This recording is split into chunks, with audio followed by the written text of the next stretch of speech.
The Tao of Self-Confidence, episode 543. Welcome to the Tao of Self-Confidence, where I share stories of amazing women who have discovered their inner journey to self-confidence. Visit our website at thetaoofselfconfidence.com. Your inner journey to self-confidence awaits.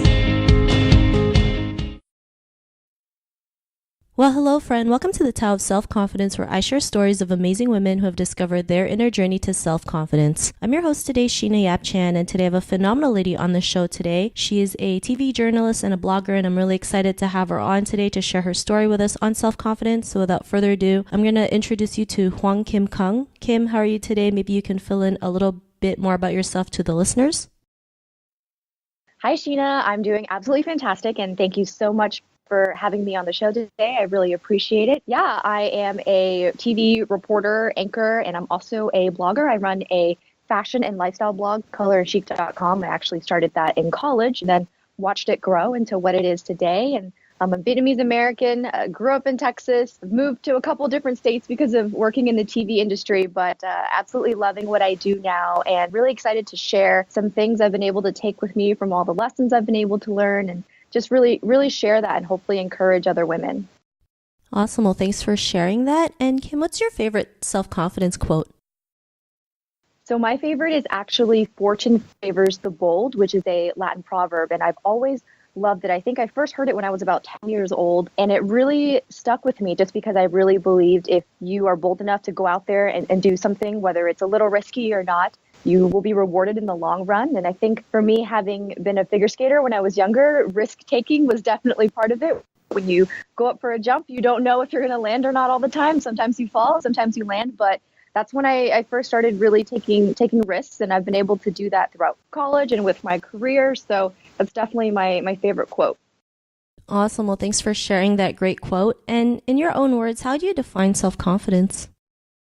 So to me, self-confidence is really being aware of who you are and the value you bring to others. So I used to be actually very shy when I was younger. There must have been a reason figure skating clicked with me because I was able to perform and, make the audience feel something without ever opening my mouth. It's a visual art, and I've always wanted to be a journalist since I was very young. I think it kind of started when I was 4 or 5, and my mom, being a psychologist, realized, shyness and wanting to be a journalist doesn't really match. So she put me into pageants, and that really helped grow my self-confidence. And for me, that was just, so important to really realize who you are, what you have to offer. And if you've got those two things, you can always rely on them and you can put your best foot forward. Thanks for sharing that great definition. And what was your life like before your discovery of self-confidence?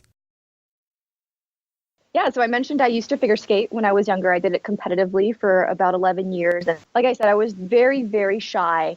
And my mom, being a psychologist, was obviously, she knew this was not going to work if I wanted to be a journalist. So she put me in pageants. And the first time I remember, we had no idea what we were doing. It was a pageant called National American Miss. And that first year, I remember getting third runner-up out of, I think, like maybe 200 girls. And I was like, oh my gosh, this was really cool. And so I came back the next year because I'm competitive, and I got third runner-up again. And the next year, I remember sitting down and telling my parents, I was like, okay, third runner-up is just not going to cut it anymore. And so we worked really hard on public speaking, my interview skills. I would practice questions with my mom. She would be driving me to skating practice, and I would be in the passenger seat. She would be asking me questions, and I would answer them for her. And over time, as I did pageants, they really helped me grow into the confident woman I am today. I mean, I did pageants for about 10 years, and that's really what, really did it for me. It made I had that click, that transformation. But yeah, before, I remember just being scared to even talk to strangers. And now, as a journalist, I talk to strangers all the time. I knock on doors. I run up to people and ask them questions, try to find out what's going on, finding the truth. So yeah, it's been a pretty crazy journey. Thanks for sharing that. And, it's great that, pageants give you that discipline, to go out there, put yourself out there, especially, talking in front of a big audience, right? I'm sure when you first started, it was like butterflies in your stomach, but with practice and preparation, it becomes, less scary, and you become more confident because you've been doing it for so long. And because of that, what's your life been like? It's been a whirlwind. I remember when from the very first pageant I did to ultimately competing at Miss USA, very, very different.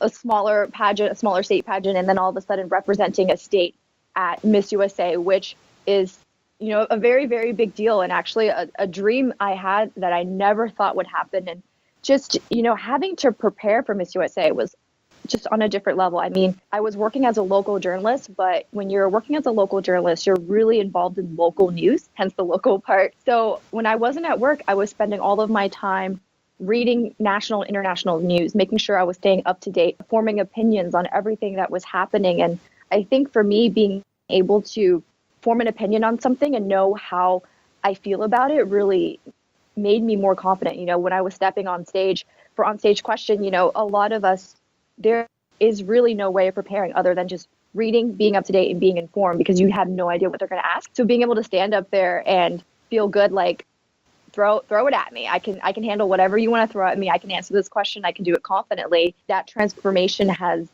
been huge. I know I feel it because I live it, but I'm sure for my parents, seeing me go from this tiny, shy little girl to, standing on stage and, shouting at the top of my lungs, my name, my state, my age at Miss USA was definitely a moment for them. Awesome. Well, thanks for sharing that. And that's great that you were able to, compete for Miss USA, from just like doing this because your mom just wanted you to get out of your shyness. And, it's crazy the journey that you've been, right? Which I think is great. And, to the woman who's listening to your episode, she may be in her own journey of self-confidence. What would be that one tip you would give to her? I would say to figure out who you are. I think that's really the biggest thing for me in pageants. I remember one time there are pageant coaches and someone asked me, they're like, what are the 3 things you care the most about? You can always fall back on those 3 things. And I feel like that's kind of something I brought to real life. When I go to job interviews, and if they're not asking me about news, they generally will always like, what's keeping you busy? What are you about? What are you passionate about? And once you figure out what you love and can work toward that, I think it gives you a certain confidence. At least for me, I have this motivation, especially, growing up in a family of immigrants. My whole family immigrated here from communist Vietnam. I knew I had to work hard and I had that drive. So for me, discovering who I was, what I was passionate about. So it was at the time pageants, figure skating, and then TV journalism. It just really propelled me. Personally, I felt like I had no other option than to succeed because of all the sacrifices my parents went through. So I think if you can figure out what you truly love and what you want to do, you can find self-confidence in that because you can become an expert in that field. You can read about it, know everything you can about it. And when you have that knowledge, I feel like it just really empowers you. And, it makes you put your best foot forward, whether it's in life or your job or your personal relationships. It really, really does empower you. Thanks for sharing those great tips. And yeah, I always believe, if you do something you love, like the confidence just comes out because it's like effortless. And even if you have days where you feel like you don't even want to do it or get frustrated or get confused, like you just keep going at it because it's just something you genuinely love, and everything will just fall into place. So I really love that tip that you mentioned. And Kim, if our listeners wanted to get to know a little bit more about you and what you do or check out your blog, is there any links or social media profiles we can connect with? Absolutely. So my blog is colorandchic.com, and then you can find me on Instagram at HK Cung. It's HKCUNG. And then on Twitter, I have my my journalist account. So that's Kim Cung TV. Pretty easy and straightforward. But yeah, I would love to connect with others. Always feel free to reach out to me. I remember when I was younger, I reached out to a bunch of people and was always like, hey, I really admire you. I'm a student and I don't really have too much to offer you, but I could do this if, you let me, hang out and learn this from you. And so I love to help out because I know so many other incredible people gave me the chance to either listen in or just follow them around. And through that, I gained so much insight and experience. So would be more than happy to do that for others. Thanks for sharing that. To our listeners, if you want to connect with Hoang-Kim, you can also head on over to the selfconfidence.com and search for Hoang-Kim's name. Her show notes will pop up along with everything else that we talked about. And to our listeners, be on the lookout for another new episode of another amazing woman's journey to self-confidence, and we'll talk to you soon. Bye for now. Thank you for tuning in to another amazing episode of the Tao of Self-Confidence. Get your free audiobook by visiting our website at thetaoofselfconfidence.com. Your inner journey to self-confidence awaits.